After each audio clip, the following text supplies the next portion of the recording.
I never imagined my own son could try to destroy me. He slipped something into my fishing tackle box. But 30 years as a cop taught me to spot deception. What I found made my blood run cold and turned a father's love into a fight for survival. The morning sunlight filtered through the tall windows of Malcolm Pierce's garage in Highlands Ranch, casting long streaks across neatly arranged fishing gear. At 61, these Saturday mornings had become his sanctuary. Since Isabella passed 3 years ago, Malcolm found peace in the solitude of his fishing trips to Cherry Creek Reservoir, the rhythm of water and line offering a balm for grief. He was organizing his tackle box when a shadow fell across the doorway. "Morning, Dad," said Ethan Pierce, Malcolm's 27-year-old son, voice unnaturally bright, almost rehearsed. "Getting ready for your trip?" Malcolm's eyes flicked to him, instantly noting tension in his son's shoulders, the unnatural stiffness in his gait.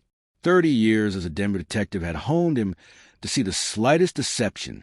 Ethan's hands twitched subtly at his sides, and his gaze darted to the tackle box, then away. "Cherry Creek should be perfect today," Malcolm said casually, but his mind was alert. Ethan stepped closer, masking urgency with a forced smile. "Mind if I take a look at your setup?" Malcolm watched him carefully, noting shallow breaths, the sheen of sweat forming despite the cool October morning. Then he saw it. Ethan's hand brushed against his jacket pocket and produced something small, wrapped in black tissue paper. In a fluid, practiced motion, he slipped it into the tackle box's main compartment, nestling it between lead weights and lures. It was over in seconds, but Malcolm felt it as if time had slowed. Ethan straightened, wiping his palms on his jeans, as though trying to erase evidence. "Well, I'll let you get back to it. Catch some big ones, Dad." He moved toward the stairs, footsteps echoing. Alone, Malcolm's gaze lingered on the tackle box. The object inside was deliberate and the intent clear. Ethan expected him to find it eventually, but only when it was too late. A cold realization settled in. His own son was plotting against him. The night before replayed in Malcolm's mind. Dinner had been quiet. Ethan, restless and distracted, barely touched his plate. "Dad, I need to talk to you," Ethan had said, voice barely above a whisper. Malcolm had recognized the tone. The same tone used decades ago when Ethan, as a teenager, had begged for money for school trips. But now it is different. Darker. "I'm in trouble. Financial trouble. I need $50,000. Ethan had confessed, jaw tight, eyes shadowed by desperation. Malcolm had asked the inevitable questions. "What kind of trouble, son? Does it matter?" Ethan snapped. "I'm your son. I need help." The confrontation ended abruptly, Ethan retreating upstairs in a storm of frustration, leaving Malcolm to sit alone amid the half-eaten food. That evening, hushed phone calls had carried through the walls, urgent conversations in clipped tones. Now, in the clarity of the garage, Malcolm understood. Ethan wasn't seeking legitimate help. He had already planned the trap. Hands steady despite the adrenaline coursing through him, Malcolm approached the tackle box. 30 years of experience couldn't erase the shock when he unwrapped the black tissue paper. Inside was a small bag of white powder. Fentanyl, street value $20,000. 2 ounces, enough to ruin a life, enough to implicate him in federal trafficking laws. His chest tightened. His son had spiraled from reckless borrowing into criminal desperation. But worse, Ethan had intended to use him as a scapegoat. Malcolm inhaled slowly, pushing grief and disbelief aside. If his son thought he could outmaneuver a seasoned detective, he was about to learn otherwise. He placed the fentanyl carefully in an old gym bag in Ethan's parked Honda Civic, a hiding spot visible but unlikely to be immediately noticed. When Ethan returned, he would find his trap neutralized and Malcolm in control for the first time since the betrayal began. Later that morning, Malcolm ascended the stairs to Ethan's room. Voices, frantic and pleading, drifted through the door. "I just need another week, Marco. Dad's being difficult about the money, but I'll get it," Ethan said. Malcolm pressed against the wall, listening. Another call. "Vivian, the payment's late. Don't start foreclosure yet. I'll have it tomorrow."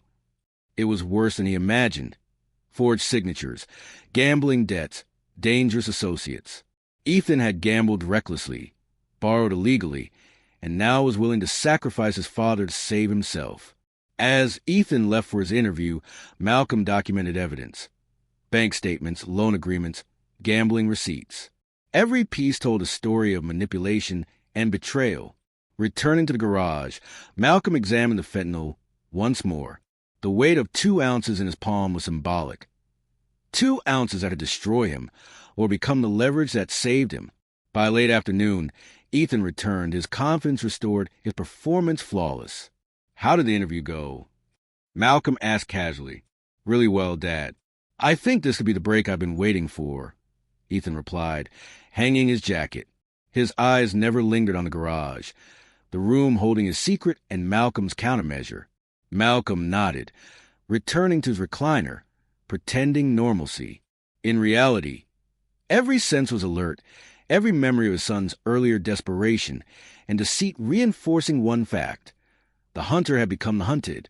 Within 20 minutes, Ethan made the critical mistake. He called the DA, reporting his father for possession of fentanyl. Malcolm, silent in his chair, listened as his son laid out the trap, unwitting that the substance had been moved. Moments later, police cars arrived. Detective Clara Bennett, Malcolm's former colleague, led the team. Ethan played the part of concerned son to perfection. But when the agents examined the garage, the fentanyl was gone. Ethan's expression faltered, just enough for Malcolm to see. His fatherly patience had ended. His strategy was simple: protect himself, neutralize the threat, and let justice take its course. When the DEA finally searched Ethan's car, the bag was discovered exactly where Malcolm had placed it. Ethan's arrest was swift. The plan to destroy his father had backfired completely. Malcolm watched as his son's confident facade crumbled, replaced by panic and disbelief. By the end of the week, legal battles clarified the forged loan documents. Vivian Reyes disappeared to avoid prosecution. Dante Romano vanished. Malcolm's home and livelihood were safe, but the emotional cost lingered. Sitting in a new apartment in Boulder, overlooking the Rockies, Malcolm felt a mixture of relief and sorrow. The betrayal of a child was a wound that would never fully heal, but survival demanded action, not sentiment. Fishing gear cleaned, tackle boxes organized, life pared down to essentials. Malcolm understood the hardest truth: sometimes, even family could become the greatest threat.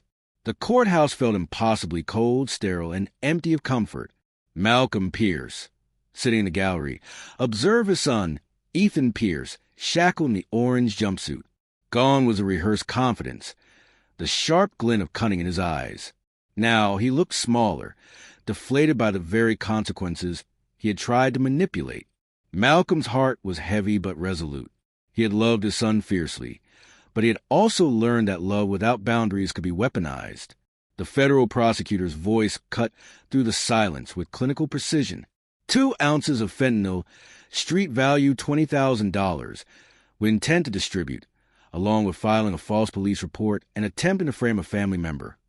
The prosecutor said, Mr. Ethan Pierce not only possessed illegal narcotics, but orchestrated an elaborate scheme to destroy his father's life. Ethan's attorney argued addiction, desperation, and the trauma of losing his mother. But the evidence, Malcolm knew, was overwhelming. Bank statements, gambling receipts, forged loan documents, and recorded calls to Vivian Reyes and Dante Romano all formed an airtight case. The gavel fell.